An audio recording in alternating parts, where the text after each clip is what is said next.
25 жыл болды ғой биыл. Ой, ол кезде талай жігіттер жасайды ғой. Содан бері 2003-те бастаған, 2005-те бастаған талай жігіттер, ой, кәдімгі старый қырқыншыларымыз деп қояды. Мен Мамонт сияқтанған ең древний қырқыншымын ғой, абайласаңдаршы деп қоям. 25 жылдан бұрын қырқын қырқып бастағандардың біразы шығып кетті ғой пенсияға. Күнде қанша қой тастайсыз қырқып? Енді шабыттың келуіне қарай, өзің сияқтанған жігіттердің дайындауына қарай. Жобамен 120 деген, 130 деген цифр қорқынышты цифрлар емес қой. Күнне, иә? Күнне. Қазір осы тұрғанда түске дейін 20-түстен кейін 30-шы нұрып атыр қой. Жалғыз өзіңіз, иә? Иә.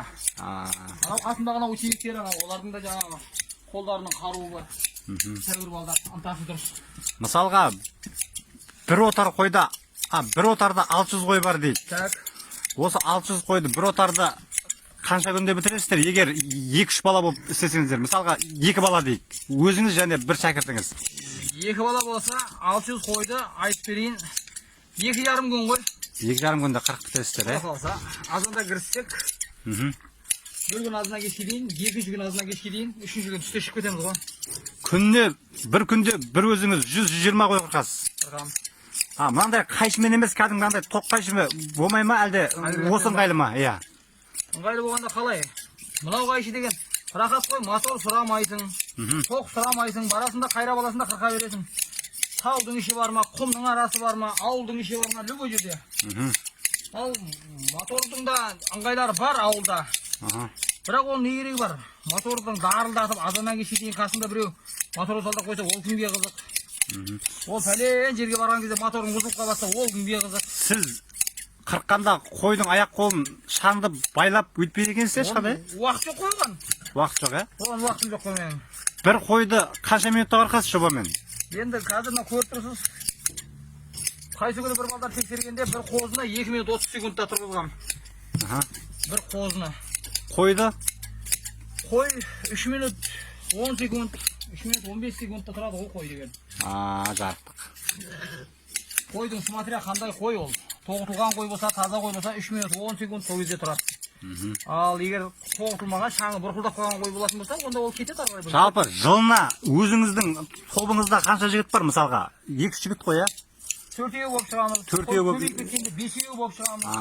Жылына жобамен бір сезонда мысалға жылына 2 рет қырқасыздар ғой. Мысалға бір сезонда көктемде қанша қой қырқасыз? Қанша қойға дейін қырқасыздар? Енді әр бала 1000-ның үстіне шығарады ғой. Мына қайшы мысалға новыйдан алдың, 1000-ға жақындағанда сынады ғой. Осындай қайшының біреуі сынады, екіншісі жартылап қалады ғой. Сонда 4 бала болсаңыздар, бір сезонда 4000 қой қырқасыздар, е?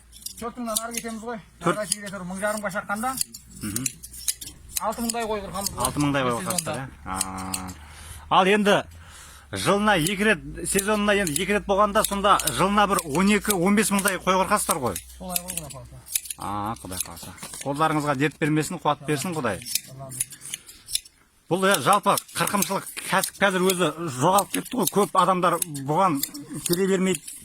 Қол күш керек шығар, ыждахат қаншама еңбек жатыр. Енді қолының күші бізден әлде қайда көп жігіттер бар, бірақ білмеймін мен соны естетін жаңа өзің айтқанда ыждахат керек па, жүрексіздік керек па, табандылық керек па. Өзім қызығам, қатты қызығам. Сіз сияқты осы мысалға Жаңақорған ауданында жігіттер бар ма, арнайы болса топ құрып жүрген? Бар. Біз жағында бар жігіттер. Қанша топ бар? Енді жобамен. Дәл біздің ауылдан 2 бригада шығады. 2 бригада бар, е? Дәл қазір 2 бригада. Бұрында вообще көп деуді ғой, қазір енді жасы ұлғайғандар біртіндеп мынау деген азына кешке дейін бүйректі қоймайтын жұмыс қой. Мен қатарлы жігіттердің қаншасы бүйрек ауырып, бел ауырып, қырқын қырқуға жарамай қой бағып, вақтыбай жұмысқа тұрып кетіп қалып жатыр ғой. Ол кездерде вообще қаусататын ек қой. 100 қой қырқатын жігіттер біздің бригадаға қосыла алмайтын тұғын. 120-130 қой қырқатындардан сорталып алғанбыз. 500 қойға азанда кірген кезде кешке пісіріп шығып кете беретін ек қой. Сондай тәуелділіктермен ғана жүресек қой. Қазір енді ондай жаңағы планканы көтеруді қалдық қой. Бір учениктеріміз бар қасымызда егер. Осындай аз-маз қойларға келген кезде тәуір жаңағыдай учениктерімізді ертіп аламыз. Мынау жұмыртқасына дейін тазалап тастасаң, бошаған болмайды әйтеуір ертең. Аяқтарын қақпайды. Өзіміздің арамызда әңгімеміз бар ғой. Иә. Бүкіл қойды 150 теңге үшін тазалаймын. жұмыртқасының айырмасын Алланың разылығы үшін тазалаймын деген. Бұл енді бір действительно жағаты керек кәсіп. Бүкіл денесін тазартып берсең, малдың сауабы, Алланың разылығы дегендей. Өзім қызығам, біраз басқам, қолымда жоқ, басқамда жоқ. Қатты қызыққаннан кейін ба, 25 жыл тоқтағаным жоқ, Алла тағалам сондай қуат беріп. Ең ұзақ Қызылорда облысының шекарасынан шығып көрдіңіздер ме қырқымшылыққа? Шақыртумен. Әлде осы Қызылорда облысының айналасында жүрсіздер ме? Ары қарай Түркістанға, былай қарай ол Сойсебеге дейін барып қайтамыз ғой. Сол екі ортаның өзінде сол 10-15 мың қойға толған кезде уже шекарда бітіп қалады. Жан-жағында ояқтарда әрекет жасап жатқандар бар ғой. Былай қарай тау, былай қарай құмды аралайсыздар ғой. Бәрін. Кеше балдарымыз Сарысуға дейін барып қайтты. Мен болмадым оның ішінде. Құмда кәдімгі анау Қарақалпаққа қарай кетіп жатқан құмның ішінде қанша жердің ояқта қаншама клиенттеріміз бар. Ояқтарды тазалаймыз. Сосын ең қызығы қырқым біткеннен кейін ақыл таулап, басқа өзімізше саят құрып шыққан кездерде қойшылар өліп талып бір құдасын күткендей күтеді ғой. Қазақтың жомарттығына сол жерін ырза боласың ғой сосын. Ей жар. Қазақтың бәрі жалғыздарым ғой менің.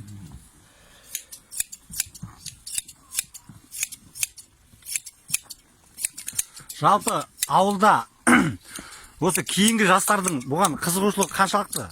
Өзіңізге келіп ата ма осы үйренуге, осы кәсіпті қолға алуға, былай өзіңіздің жаңағы тобыңызға қосылып бізді де ала кет деген бір жастар тарапынан ұсыныс түсіп ата ма сізге? Біздерде қалай өздері мысалға любительский дейміз ғой, жаңа күнде 20-30 қой, 30-40 қой қырқатын балдар бар ғой.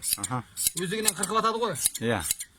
Сосын жаңа анау шыңдалып, уже әжептеуір осы 30-40-тық нені бригаданы игердім деген уақыттарда өздері шығады. Жайлап жан-жаққа қарап. Менен озатын кім бар екен деп. Сосын жаңағыдай 50-60 қой қырқатындарға жолығады. Солар мен бригада болады, солардың қасында жүреді, сосын олардан озады. Сөйтіп, мына Тұрдыхандар сонда 2-3 поколениядан озып барып келген жігіттер ғой бізге. Тұрдыхандар, Ол 50-60 қой қырқатын бригадына бәрін озады, озғаннан кейін оларды игеріп болғаннан кейін тағымдер бар екен дейді. Сол кезде алдынан шыңның басындағыдай біз тұрамыз ғой.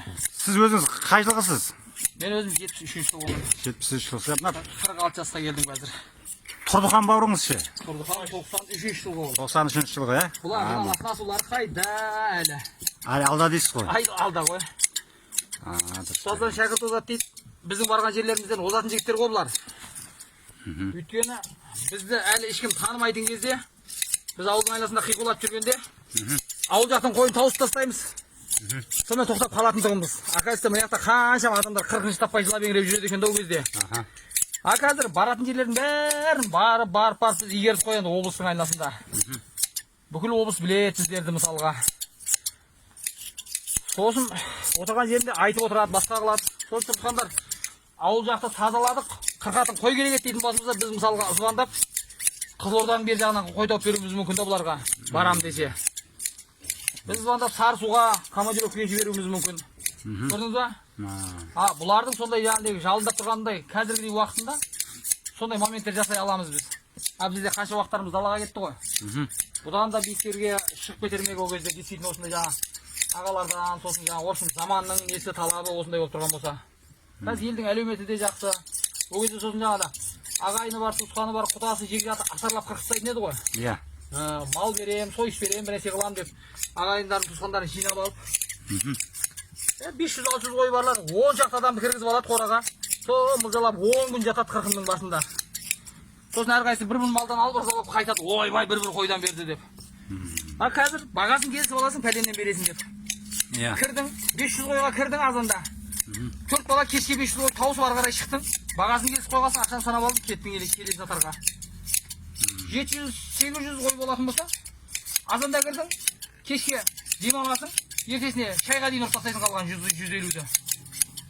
Сосын жақсылап шай ішіп аласың да 8-дерде 9-да шығып кетесің ары қарай 3 жатарға. Бұрындары 2 мотоциклмен 4 бала жүретін дейді. Иә. Одан кейін Нивамен 4 бала 5 бала болып жүретін болдық. Қасымыздағы жігіт огород егіп Нива алды да.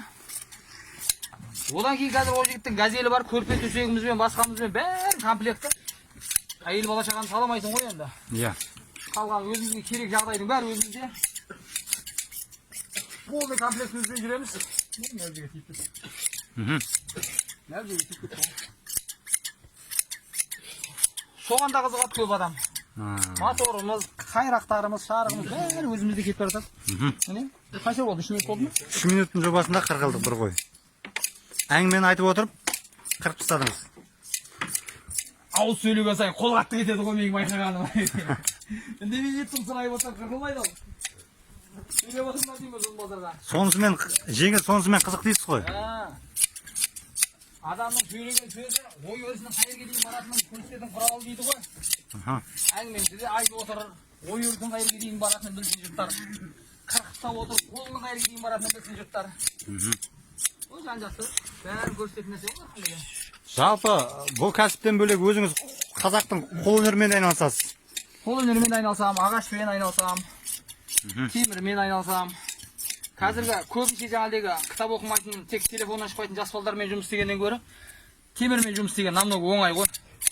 Бұлшылдатып тұрып, төске қойып тұрып сабасаң темірді, сенің деген жеріңе барады. Ал жас балдар айтқаныңды істемейді ғой. Дегенге көнбейді қазір, көбінде. Кітап оқыңдар, сауаттарың ашылады, кітап оқыңдар деймін. Ата-бабаларымыздың дәстүріне тереңдеп бойлаңдар.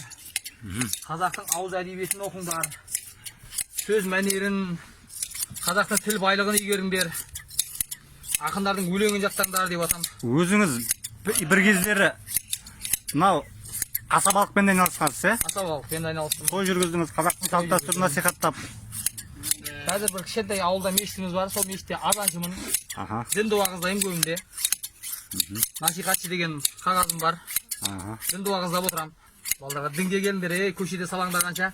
Мешітке келіңдер, мен сендерге керемет ертеңге ақыретке пайдасы тиетін әңгіме айтып отырамын деп шақырып отырам. 5 мезгіл намазым бар, алхамдулилля. Оразам бар. Қолыңыз дерт көрмесін, Жолдеке. Иншалла. Кәсібіңіз Дәуіт пайғамбарға темір игеруді берген. Содан бері қарай, я Аллахым Дәуіт пайғамбарға бергеніңдей өнерді маған да бере көр деп кіріссең, темірлерімді де басқаларымды да қазір көрсетуге болады ғой балдар. Ана жерде тұр ғой жаңағыдай темірлерім. еңбек ету керек дейсіз ғой былай. Қосымша кәсіп жасап. Қимылдасаң, Алладан сұрасаң, мысалға кеше бір пышақ істеп шығардым. Қарғалға барғанда қой шешектер бір қозыдан алып қалып пышақтарында. Мынада қозыны базарға салсаң 25 мың болып тұр ғой қазір. Иә.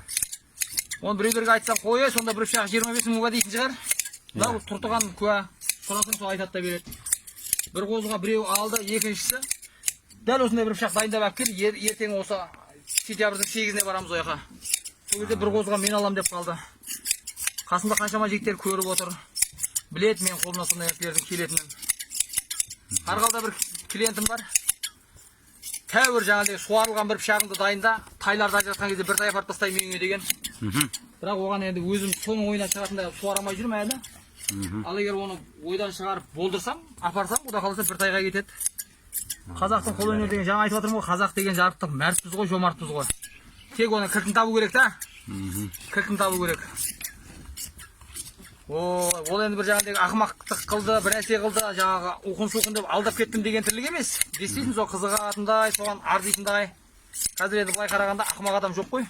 Біреулер ойлайтын шығар 25 мыңға бір пышақ алып ноқалай шығар ол адам деп. Ал действительно бір нәрсеге өзің қатты қызыққан кезде ол бағасы басқасы рөл ойнамай қалады ғой. Мысалға әйел алатын болсаң, қатты қызықсаң, ол алатын қызың ақ сақ па, көзі қитар ма, ала бермейміз ба? Басқа жағының бәрі кеп тұр, әтасіне таяғында не тұр деп. Сол сияқты ғой, бір нәрсеге қатты қызықсаң. Қазақ деген сондай халықпыз ғой.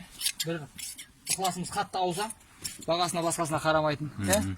Аллахқа мың қайтара шүкір, қазақ қылып жаратқан. Сондай жомарт халықтың тұқымынан, қанынан жаратқан Аллахқа мың қайтара шүкірлер болсын. Бәрекелді.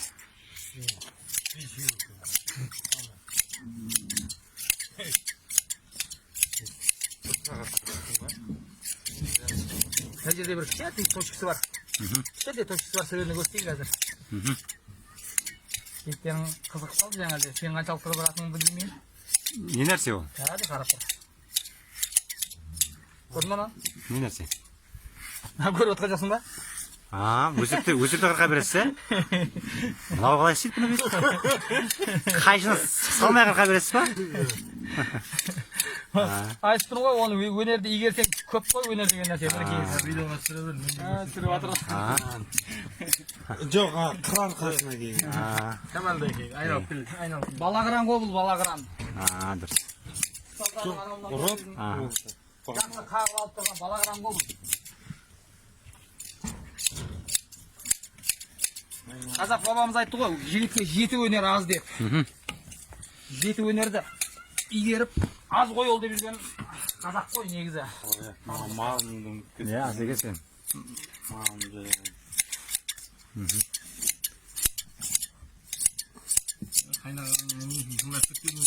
Сөйте көрген ғой шамалы.